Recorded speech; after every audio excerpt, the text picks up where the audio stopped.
সন্ন্যাসী ভিক্ষে দাও মা। বলে সাধু বাবা তুমি দূরে থাকো, কেননা আমার কুঠিরে আমার স্বামী নেই। আরে তুমি যে ভিক্ষে চাইছো, আমি কি ভিক্ষে দেবো এই মনের মধ্যে বলো?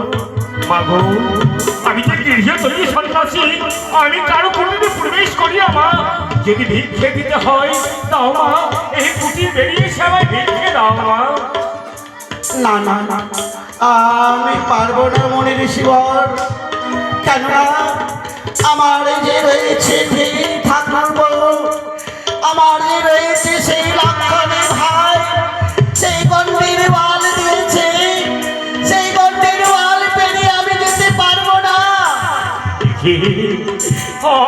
আমি যে ত্রিসন্ধ্যা গায়ত্রী যজ্ঞাকালে আমি অন্য জল গ্রহণ করি না, সেই সন্ন্যাসীকে বিশ্বাস করে ভিক্ষে দিলে না। আজ আমি সপ্তম দিবস ধরে অনাহারে, আজ মনে হয় আমার প্রাণ করে চলে যাবে। জানো মা, এক মুষ্টের কারণে যদি আমার প্রাণ চলে যায়, তাহলে আমি আমায় অভিশাপ দেব না। এমন মৃত্যুর কারণে তোমার স্বামীর বংশ ধ্বংস। আমার অভিশাপ করিও না, আমার অভিশাপ করিও না। তবে আমি গল্পের বাইরে যেতে পারবো না, সে ভিক্ষে এসে তোমাকে নিয়ে যেতে হবে। আমি যে গৃহে থেকে সন্ন্যাসী মা, আমি যে গণ্ডির ভিতরে যেতে পারি না, তাই তুমি বিশ্বাস করে আমায় গণ্ডির বাইরে এসে ভিক্ষে দাও মা।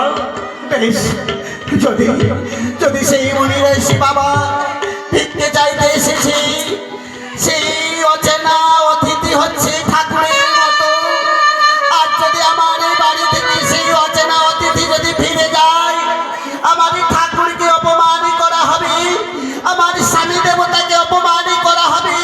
তাই আমি ভিক্ষে দেব, আমি নিশ্চয়ই ভিক্ষে দেব। তারা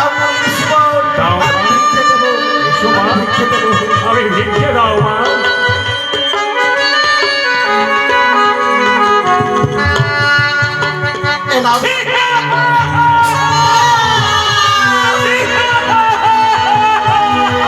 তুমি? আমি হচ্ছি লঙ্কার অধিপতি রাবণ। আমি তোমার হরণ করে যাবো লঙ্কা। আমার বিশেষ দেব। আমায় ছেড়ে দাও, ওরে দুষ্টু রাবণ। তুমি মনে করেছ তুমি সেই সন্ন্যাসী সেজে এসে আমায় হরণ করবে? আমার স্বামী দেবতাকে চেনো না? হরণ করে নিয়ে গিয়ে যদি আকাশ পাতাল মধ্যেও রাখো, আমার স্বামী দেবতা আমাকে খুঁজে